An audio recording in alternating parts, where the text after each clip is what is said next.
met Grace working at a restaurant bar. We had the same lotus tattooed under our collarbones above our breasts. Until I left, that is, and traded prepping alcohol and sandwiches for lattes and scones. She said I wasn't enthusiastic to speak to her at first, bordering on mean. I never felt anything but pleasantries for her, honestly, but I wasn't good at allowing that side of my own to be seen. We'd combined our tip money for smokes and split the pack out on the entrance. I learned on the edge of the pavement that she was also trying to get clean. The cracking asphalt beneath our heels, the reeking grease traps inside were the only tethers in our lives. I was so sure when I left I wouldn't hear from her again. Workplace friendships tend not to survive beyond the workplace. It's nice to be wrong sometimes. Grace left soon after I did too. The texts grew fewer and farther, but never stopped. Some dominoes tipped in our favor, and we both got new cars. Occasionally coming over for a late-night cigarette on my patio. She wanted her own place now too. I referred to her as my best friend, knowing I may no longer be on her radar. Grace and I did not have much commonalities beyond the restaurant routines and Marlboro Reds.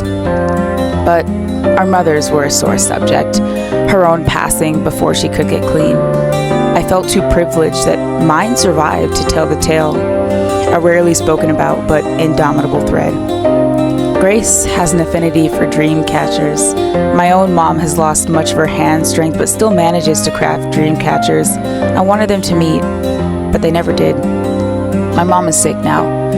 I tried to save her apartment while she was in the hospital. I knew she was going to be evicted.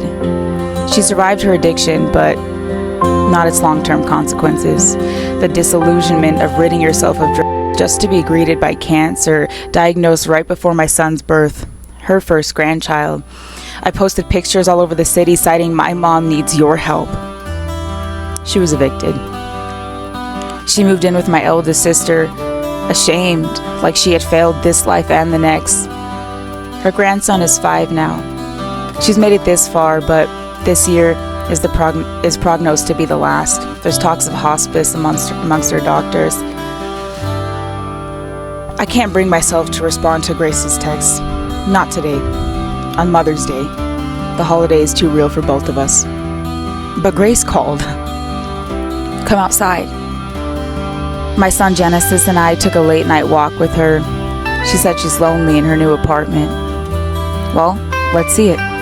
Take me to your new place. She takes us to the most bittersweet place. Dream catchers spread across the floor, ready to be tacked onto the walls.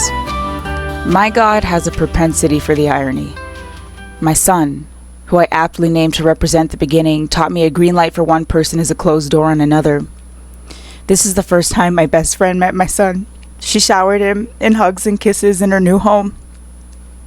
Mom, Mimi got a new bed, Genesis said. No. This isn't Grandma's house anymore. This is your Auntie Grace's now.